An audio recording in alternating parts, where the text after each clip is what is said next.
What is the one secret that you've discovered that makes the most significant impact in businesses for long-term growth? Well, I'm really excited to be joined here today with Mike Clark, an expert business trainer who has dedicated his entire life to helping businesses realize and reach their potential. You've had 20 years in industry, you've trained across 4 continents, helped over 2,000 organizations and 20,000 people. What has made you decide today to share these industry secrets with the world for free? as a business, that's what we do best, is to help people become the best that they can possibly be, and to help businesses become the best they can be. And when you discover a concept that makes a significant difference and you share it with people, you then multiply the impact that you can have. And so sharing this, I'm hoping that people who I won't get to meet face to face will be able to learn from the concepts, and that'll make a difference not just to themselves but to the people that they serve. After the 20 years of experience and the hundreds of thousands of lives that you've impacted, what is the one secret that you've discovered that makes the most significant impact in businesses for long-term growth? Well, every single organization, every single business exists to serve a customer. If you really want to have a significant impact in the work that you do, it's got to come down to that customer, the person that you exist to serve. And organizations that excel, organizations that thrive, organizations that attract people who bring their best self are centered around the people that they set up to serve, what we call client centricity. So understanding who it is that you exist to serve, and then structuring every single aspect of your business, every single process, every single structure, to set up and serve that customer in the best way possible. All right, so what I've heard you say is that the secret to long-term growth within a business is essentially basing everything around the client. And from doing that, you're saying there's going to be an increase in sales, an increase in the teams themselves, the way they work together, and the business thrives as a result. Absolutely, and you get significant client retention and greater referrals. Okay, fantastic. I mean, this all sounds really great in theory, but as a busy business owner who has got lots to do as it is, what would be the first step that someone could take to even begin to start, going towards the idea of client centricity within their business? Well, first and foremost, as a business owner, you need to be really clear on why are you in business? Who are you set up to serve? You've got to be able to look inward and go, why am I bothering to do this? Being a business is a lot riskier. You'll end up having a lot more pressure than the certainty of going for a job, getting a paycheck. And so there's a drive within every business owner that helps them to serve people.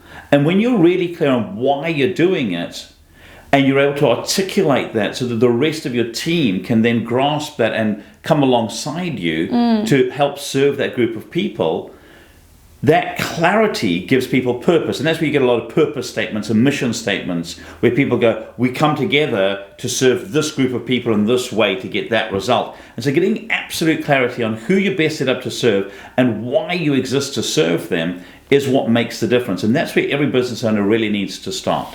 So getting clear on your mission and your vision in yourself is the first step. And in your experiences with all the different businesses that you've served, have you seen an example of the difference that doing that makes? Absolutely. One of the great delights I have is actually helping people with this. So there are a lot of really good books that people can read. So there's Start With Why with Simon Sinek. There's The Advantage by Patrick Lencioni, which is one of my favorite ones, where you get to answer 6 questions.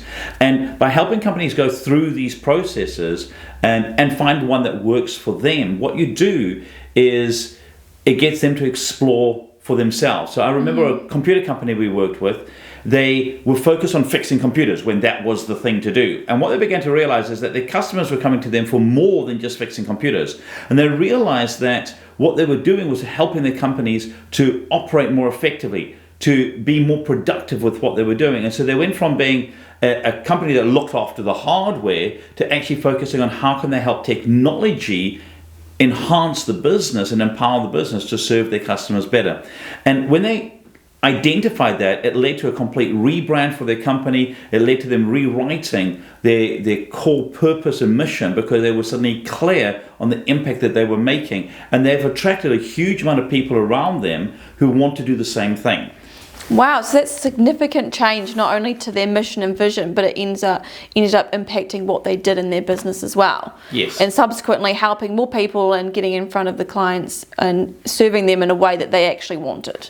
Absolutely. Wow, that's fantastic. That's really interesting to hear. I know that as yourself, your business being called Think Right, your focus really is on mindset. Yep, absolutely. And so we're talking in the series about client centricity, but I'd really like to understand more about what you believe the connection between mindset and client centricity is and why it even matters. So when you think right, you act right, and you get the right results. And so it's got to come down to what is your intent in business. So when you think about, I've got a group of people, I'm going to serve them. Why do you want to do that? You've got to know your why. You've got to understand what's driving you. There's a lovely little ditty I love to say to people that we've got to watch our thoughts, because our thoughts lead to our words. We think about something for long enough, we start to talk about it. We've got to watch our words, because our words lead to our actions. And we've got to watch our actions, because our actions lead to our habits.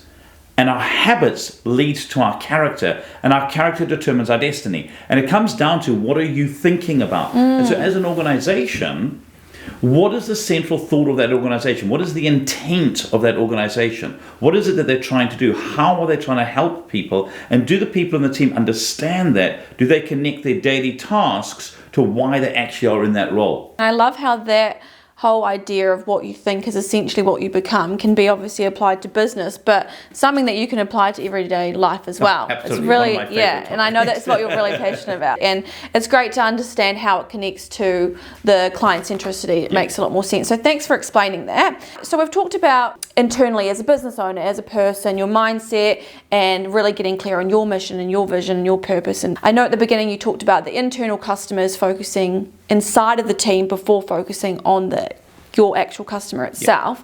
What advice do you have around that? Well, your internal culture is directly reflected in the external customer experience. So in New Zealand, I often say to people, who's flown Jetstar and who's flown Air New Zealand? And typically Jetstar has a very bad reputation.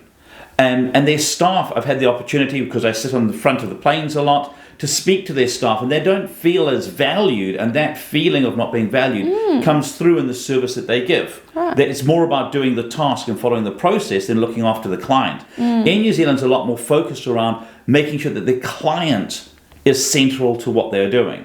So their team take a little bit longer per person. They do little things like they'll look at your ticket to make sure you're on the right flight, but then they'll look at your name and they'll go, oh, hello, Mariah, or hello, Mrs. Clark, and rather than just go, yep, you're on seat number 5F, whatever the case may be.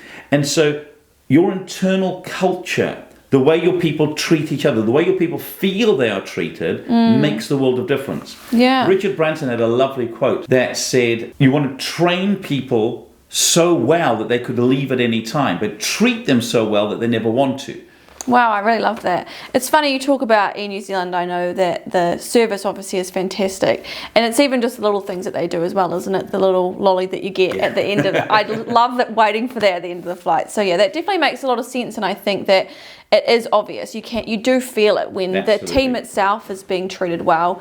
You do feel it as a customer. They seem happier, and they're happier to serve you as well. So yeah, that makes a lot of sense. I know that you talked previously about the difference that it made to a business to change their mission and vision. Have you worked with any businesses that you've seen a change in the internal culture from implementing this client centricity and getting really clear on what they're doing as a team, and how that has then changed the way that people within the team enjoy and experience their jobs and how they treat their customers as well? Absolutely. So by doing training around client centricity, what it does is it helps people to understand that what they're doing is not just a job. And one of the companies I worked with was struggling because they felt their culture wasn't quite right, and so they implemented a way of measuring culture. So there's multiple tools you can use to measure your internal culture, and the score was pretty low. And one of the things that people were missing was a purpose at work. They were just coming to work for a job. And when we began to show them the difference that they made, I know that makes a huge difference to people. One of the companies I worked with, people were assembling kitchens. And the factory was going really not as fast as it could have done. And when we went and approached them, they were like, well, I'm just putting together a box. And I was like, well, no, it's more than that. It's going to be a kitchen. And they were like, well, not really. I mean, look, there's 6 panels. We screw them together. There goes a box. And yet, when we then took photographs of an old kitchen, and then it being stripped out, and then a new kitchen, it being assembled, and then at the top of the stairs, so we did it on a stairs because the smoker room was upstairs, and they walked and they were like, oh, that's an ugly kitchen. They're like, oh, okay. And as they walked, they began to recognize the kitchen, and they were like, oh, that's great. Yeah. And at the top of the stairs, the lady who had done it for wrote the most lovely testimonial and thank you letter. So she said, thank you to everybody who took part in making this kitchen for me. It's been my dream to have this kitchen exactly as it is in my house. Yeah. And you might think you've just installed, just made a kitchen, but for me, you've helped my dreams to come true. They're not assembling just boxes, they're actually assembling people's dreams. It's a lot more motivating to come to work assembling somebody's dream, realizing that what you're doing is profoundly impacting a person on the other end. Wow, yeah. So something as small as that makes such a big difference to the way that that person individually views their job. Because I know a lot of the time as well, like I've been in many jobs where you're just behind the computer and you're doing good work, but you never actually get to see the impact that it makes to the people who are receiving it. So yeah, that's a really interesting point, and probably something that a lot of people could apply right now to their business. It's as small as just letting the people who are working for you know the difference that they're making through the work that they're doing. So that's fantastic. I love that as an actionable point as well. So there'll be a lot of people that are watching this video now that now understand client centricity, the importance of it, and they're probably thinking to themselves, where they are now and where they want to be, there is a gap. So if there's one actionable point that they can take from this video, take away and apply to their business today, what would that be? One's a bit tough. Okay, well, you can give us a few. I suppose the first thing is being clear. What is your intent in business? Why are you in business? So that's got to be the starting point for people. Right. So you might be, as the business owner, clear on why you're in business. And then it's a case of making opportunities for your team to understand why they're in business and why they're an important part of your intent for business. What difference are they making to the customer? So getting them to go on site, if that's applicable, and see the difference that their work makes. A lot of companies have had a profound impact with that because people suddenly go, oh, I can see how what I'm doing is making a difference in someone's life. Getting clients to write testimonials and sharing that with your team on as a frequent basis as you possibly can. Not just good for your marketing, but it's actually really good for your internal customers, those people who have to work together to make a difference to your external customer.